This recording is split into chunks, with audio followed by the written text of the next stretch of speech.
literally like plants disappearing from botanical gardens because they're so valuable. Oh my God. Right? $20 ticket. You get in, you nab that thing, stick it in your hoodie. $20,000 later, check. You know what I mean? And are they taking the whole plant, or are they just like, Let's take a sip of tea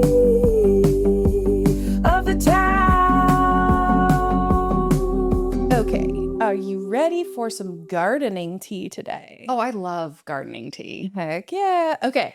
So today we're going to talk about the COVID rare plant frenzy. Ooh, scandalous. Yeah. Have you ever heard of the tulip wars? No. Oh, maybe I'll do an episode on that sometime, but it is essentially like the tulip market went super crazy in Europe back in the day, and it was insane. Anyway, I'll do an episode on Okay, it. please But do. I was going to relate it to that, but maybe I'll just have to do an Okay. episode later. So the COVID rare plant frenzy popped off in a big way. Okay. And I'm going to start by giving you kind of an example of the peak of the frenzy. And that peak was the sale of a $23,000 houseplant. What? Yeah. $23,000 for a houseplant? $23,000. And I'm going to share a video of said houseplant. This is what it looks like. Right? She's beautiful. She's lovely. She's lovely. Don't know if I'd pay $23,000 for her, but Mhm. you know, I would definitely probably pay like $100. Maybe if I was Yeah. feeling spendy. Yeah, right. Well, she went for $23,000, and the seller of said plant was a very reputable plant seller. His handle on Instagram is keep your plants on. Keep your plants on. Love it. _ Very LA. cute. So good. So he grew this plant and sold for $23,000. Wow, I can't even. Here's another kind of close-up of the plant. There's a couple things I do want you to keep note of in this video. So there's holes in the leaves. Very much so. They're called fenestrations. Okay. That's part of the appeal of this particular plant. There's also these long runners, what are called runners, coming off of the plant. Yeah.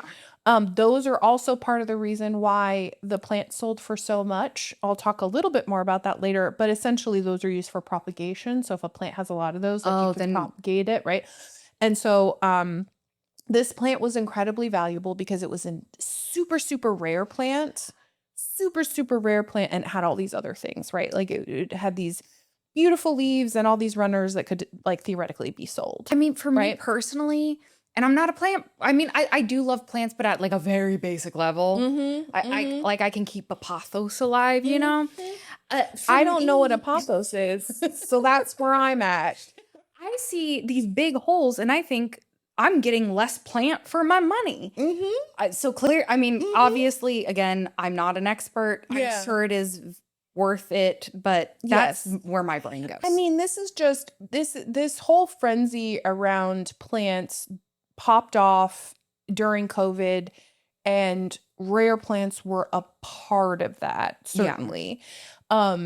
There's all kinds of things that contributed to it, right? In 2020, everybody's inside. Yeah. Right?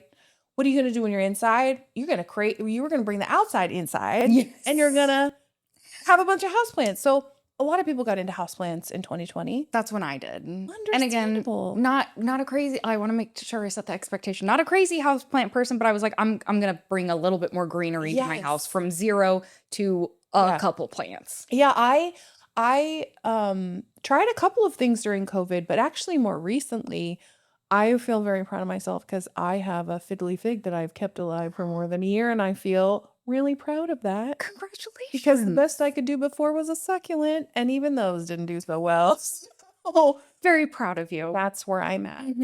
I can still appreciate other houseplants. Yes. That does not mean I am capable of being a plant parent. Same. So lockdowns contributed greatly to like the interest in sort of houseplants generally. Obviously, also people had a ton of extra disposable income during that side, or at least a lot of parts of the a lot of segments of the population did have extra income because they're not out traveling.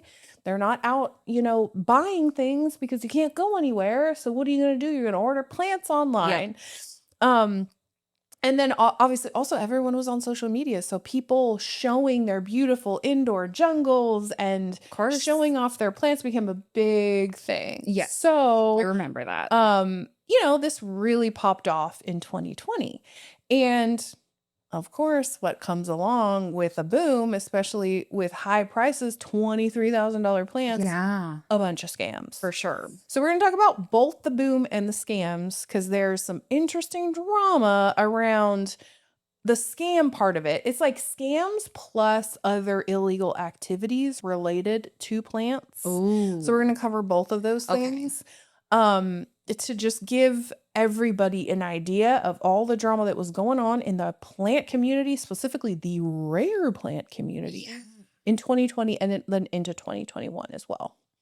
Okay, so first off, this is sort of a modern view of what an indoor jungle is. This is a very recent video from a plant influencer and educator. I found this video and I'm like, I am so impressed. Yeah. I am first of all, this looks like a full-time job and probably is to take care of all these beautiful plants. But it's so lush and green and I would love that. Right. You can see the appeal. Yeah. If I didn't kill 50% of my plants, I would love this. And it just seems so peaceful and fresh to be in that space.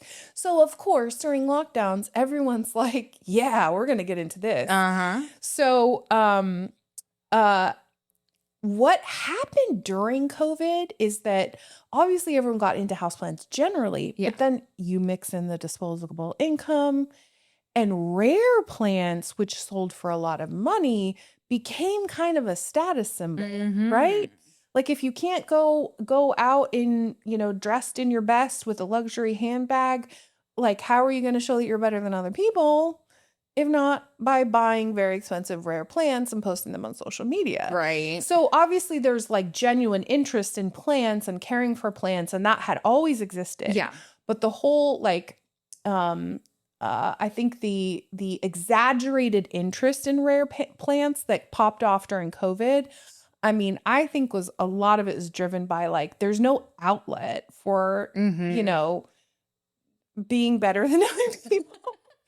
And so I think, people who maybe were more casually interested got a lot more into it. That drives up prices, that drives up interest. Yeah. So it just created this massive boom. And the holy grail of rare plants was the Monstera obliqua, which is the plant that you saw at the beginning that sold for $23,000. Okay. So this was sort of the sought after item in the middle of this rare plant boom. There were others, but this was the it girl of plants. It girl. Got it. She was all over everybody's wish list and everybody wanted a piece. And she's extremely rare, very, very difficult to actually care for. Okay. And obviously she has very holy leaves. And people like it because it's described as looking kind of like lace. So it's like plant lace. So, people look at it and they think it's hard to obtain because it's hard to maintain, hard to grow, hard to find. And so there's all this mystique around the Monstera obliqua, and it is the most sought after plant during this period. I guess reframing it as plant lace. Yeah. I definitely see why this is cool. Right. But wow, that is fascinating. Yeah. So this is a close up of an obliqua. And it is native to the rainforests of Central and South America. Okay. It's pretty rare in the wild even. So it's not as if you're just going down there and picking it up. It's actually hard to find in the wild. So it's like a rare gem in the plant world. Wow. It's hard to find even in its native environment. And then obviously the native environment is very hard to access. Yeah. And so, and it's a tree climber. So it's a plant that actually like is a tree climber. So natively, Oh, you'll see it climbing up trees in the rainforest. that's cool. And that is why it has, well, it's part of the reason why it has these like holes in the leaves. They're called fenestrations. Uh-huh. And it's thought to help the plant like resist inclement weather, like wind, rain. It just Oh, kind it of allows goes it to through pass leaves. through it. Okay. Yeah, so it doesn't get like pulled off the tree. The leaves don't get destroyed in those types of weather That makes conditions. sense. They can sort of, accommodate that because they have these holy leaves. Got it.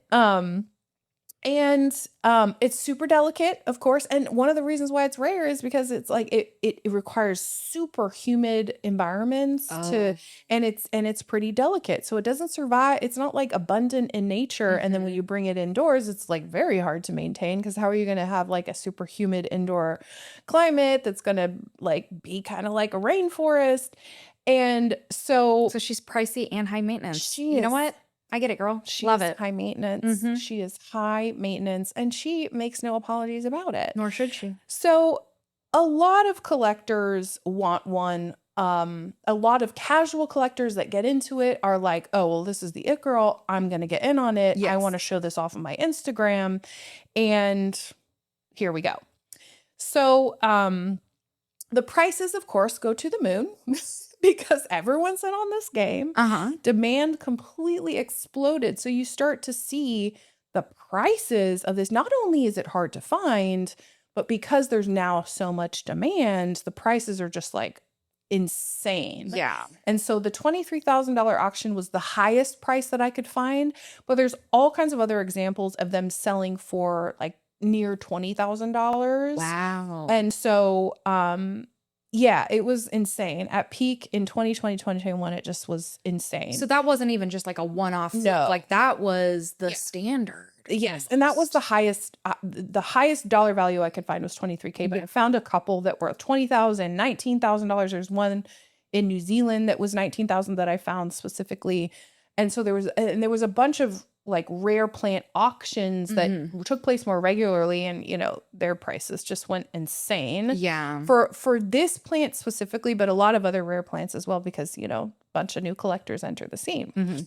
And they were kind of thought to be like living trophies that people would have in their collection of plants. They were plant parents to these, beautiful, finicky little masterpieces. Yeah.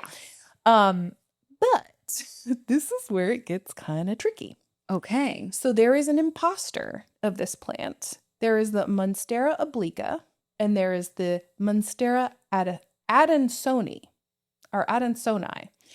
And they look very similar. Really? Yes, this is a side-by-side comparison Oh. of the obliqua and the adansoni.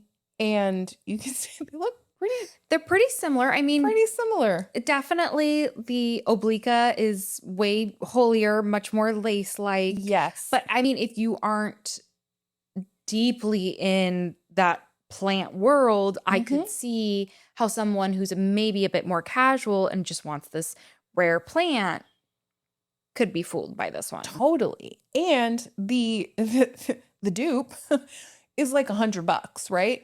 It's like wow. very low priced. I mean, it's not nothing, right? But Yeah. a lot of the price references that I saw were like $50, $100. They're not anywhere in the realm of the oblica. Yeah.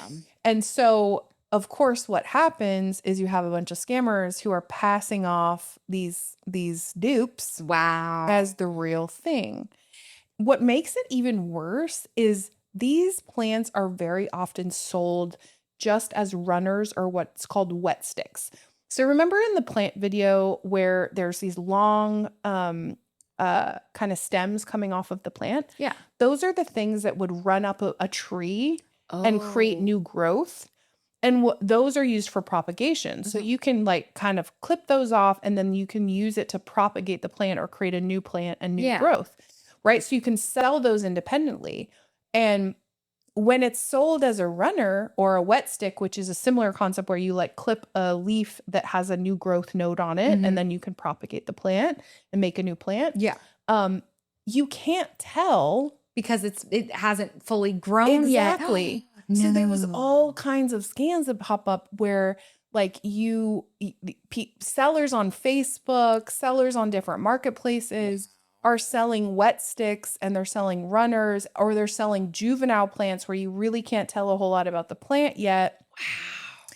And there's so much fraud where people like think they're buying the oblica, but they are not. And they probably don't find out for like weeks. Yeah. And then by that point, it's not like you can dispute that with your credit card. Exactly. Wow. It's so devious. And like, it's smart, but I also am like, that's wrong to do to people. But like, it's a smart scam. Yeah. A bad scam, but a smart scam. But people would get these wet sticks or runners, plant them, nurture them, and then by the time it grows up, they're like, wait a minute. And so this whole phenomenon evolves, especially on Reddit, where there's like plant catfish detectives, where you post your plant and you're like, is it really an oblica? Because there's so many people who have grown these plants or who have bought these plants. That is like, I mean, it's not funny for the people who got scammed, obviously, but it is so funny to think about this like plant catfish community where they're looking at it and they're like, no, you got catfish. Yeah. You got catfish. Yeah. There's a nicer side of this, which is, well, maybe the sellers couldn't tell the difference either. That's a kind perspective of like someone who gets into it and is like, oh, I'm going to propagate my plant that I bought and I didn't know it was an oblica. And so there's like some of that. I think it's mixed in there because people who are there's bad actors, there's ignorant actors, there's probably a combination of those things in there. Yeah. Honestly, I think a lot of it was really just shady, like trying to take advantage of the situation. And so these plant detectives pop up, and I'm going to show you a couple of the posts. Like this became a meme. Like people would post their plant, and that became a meme. It's never oblica. That's hilarious. And so this is one example where someone posts their plant. Is this an oblica? Can someone verify this? No. First comment is it's never oblica. So that becomes the meme. Is it's never oblica. Here's another example. Have I been fooled?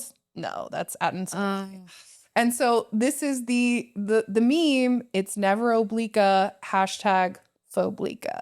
I'm gonna somehow adopt it's never oblica into my day-to-day life. Right? Like just I'm gonna be in a meeting. They're gonna ask me like, did we hit our matrix? And I'm just gonna be like, it's never oblica. You know? That's how I'm gonna use it. Right? Absolutely. And there were some examples where like there was arguments on Reddit threads and they couldn't decide. Oh. But ultimately it's never oblica, you know, because come on, it's an expensive rare plant. Yeah. And there's so many fakes out there that like we don't think it's oblica. No. So there were huge Facebook groups that popped up that were a lot of the source of these fakes were from Facebook groups or other selling communities that were not like official plant auctions or anything. They were like unsanctioned. Yeah. A lot of them ultimately like shut themselves down or got shut down. Ooh. There were quite a few like scammer type groups that were at the root of a lot of this.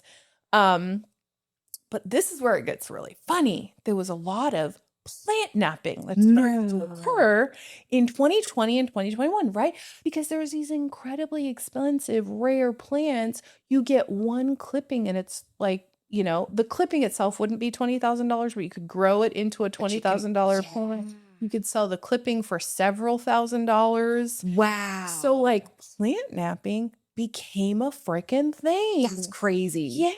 Yeah. So there was a couple of incidents that I'll share with you around plant napping. One is a rare Monstera was stolen directly from a botanical garden in 2020.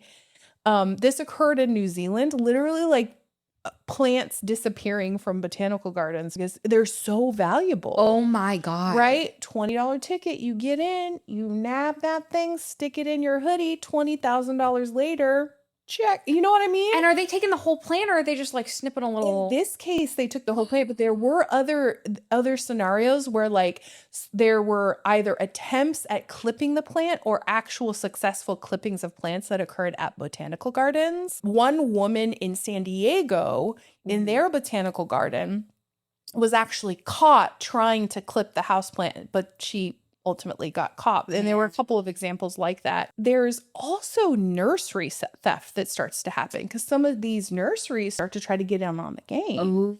So they start to carry rare houseplants. And so what's more valuable than Wow. like forget the bank, we're going to the nursery. You're gonna have to start locking up these plants Yeah. like the liquor aisle at grocery stores. Well, there's one That's crazy. One story in particular, a nursery owner in Hawaii reported that he got robbed. 200 exotic plants were stolen and it was worth about $10,000. Yeah. See, my thing is this. I don't think there should be any theft. If you're gonna do it, and again, I don't think you should, take a clipping. Yeah. Take a clipping. Leave the plant, take a clip, just Right. put it in your pocket. Yeah. And then the plant can continue on and they can eventually sell that plant. And it's, Yeah. you know, like you got yours, they got theirs. Yeah. But not the whole plant. Don't take the whole plant. do That's that. selfish. That's selfish. You need to put in a little bit of work Yeah. if you're going to get your bag. Exactly. Yeah, I agree. A couple of other cases that I'll call out. One in California, another one in California, thieves stole a rare albino Monstera from a shop display case. So this wasn't even like, part of their main, it was like, So they did have it locked up. And They even did. that didn't work. yes. Wow. And it got stolen. So like this, I imagine you have to be in the know to know this is valuable. Yeah. So to me, I'm like, I don't even think this is someone who's selling it. I think it's someone who wants the plant. You're probably Like right. someone who goes into that nursery and is probably a regular customer is like, Yeah. I need that albino. and like hatches a plan to Ocean's 11 that thing right out of there. Wow. There's a will, there's a way, I Yeah. guess. So it's getting real serious. Truly. This is what's happening at the peak. We're stealing each other's plants. We're scamming each other on Facebook. But ultimately, what happens to all bubbles? They pop. They pop. So the rare plant bubble does ultimately pop. It kind of cools off for as things start to open up with COVID. Yeah. People start to back off of it a little bit. And then also the other dynamic that happens is because people understand how valuable these plants are, nurseries start to become better at actually producing more of the product because it's a plant. You can grow it. You can So what are clip you it gonna- and propagate it and all that. Exactly. Yeah. So there's a lot more of that starts to happen. And so obviously that demand is met and the price goes down. So the bubble bursts. Naturally. And today you can buy a wet stick for about $30. Yeah. So these used to go for $3,000 for just a stick. Like That's the wet stick, not even the full plant. crazy. It used to be $3,000, $5,000. And The now it's lowest. $30. Yeah. Now you can get them for $30. So Wow. yeah. Yeah. So the craze around these plants has died down, certainly, but the love for them has not because people Sure. it's still hard to care for. It's still Yeah. incredibly rare. It's not as rare anymore Yeah. because there's a lot of propagation that's happened, but it's still kind of the pride of a lot of people's, collections. Yeah. And so there's still an element of that in the community, but it's definitely not the same as it was No. in 2020. So we're kind of back down to reality now. Yeah. Our girl Obliqa is still that girl, Still that girl. but she costs a little less. She costs a little bit less. She costs a Man, little I would less. hate to be the guy that spent $3,000 on a wet stick just to be like, if I had waited 2 years. Yeah. Wow. Well, You're this never was getting that money back. fascinating. I would have never expected the drama, Mhm. like the intensity, the prices of these plants. Yeah. Wow. Yeah. This is a good one. Yeah. So that's the tea today. Cheers to the Monstera. It's not the analyst, it's the Yeah. So cheers to the Monstera Monstera obliqa. Exactly. It's never To- oblica. It's never oblique. Cheers. Let's take a sip of tea.